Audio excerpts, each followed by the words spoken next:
ప్రకాశం జిల్లాను అభివృద్ధి పథంలో నడిపించేందుకు ప్రభుత్వం కట్టుబడి ఉందని మంత్రి డోలా శ్రీబాల వీరాంజనేయ స్వామి తెలిపారు.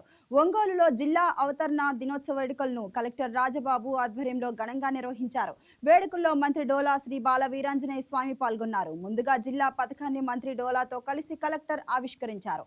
అనంతరం టంగుటూరి ప్రకాశం పంతులు విగ్రహానికి పూలమాలలు వేసి నివాళులు అర్పించారు. జిల్లాలోని పొగాకు రైతుల సమస్యల పరిష్కారానికి రాష్ట్ర ప్రభుత్వం చర్యలు తీసుకుంటుందని మంత్రి డోలా వెల్లడించారు.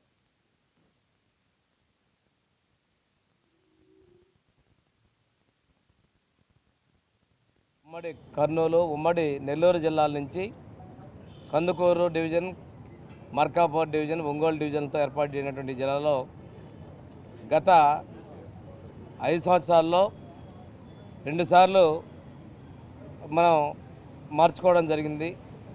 అంటే కొన్ని ప్రాంతాలు బాపట్ల జిల్లాలోకి, కందుకూరు ఏమో నెల్లూరు జిల్లాలోకి అయిన పరిస్థితుల్లో మొన్న 31వ తేదీన తిరిగి ప్రకాశం జిల్లాలో 4 ప్రాంతాలు మార్కాపురం జిల్లాగా ఏర్పడి కందుకూరు డివిజన్తో పాటు రామాయపట్నం పోర్టు కూడా మన పాత ప్రకాశంలోకి రావడం చాలా సంతోషదాయకం.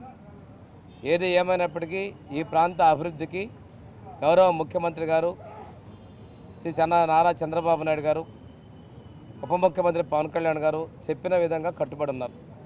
వెలుగొండ ప్రాజెక్టు ఈరోజు మార్కాపురం జిల్లా సపరేట్ అయినప్పటికీ కూడాను ఉమ్మడి ప్రకాశం జిల్లాకి అత్యంత ముఖ్యమైన ప్రాజెక్టు వెలుగొండ ప్రాజెక్టుని ఈ సంవత్సరం పూర్తి చేయాలనే సంకల్పంతో మేము ముందుకెళ్తా ఉన్నాం.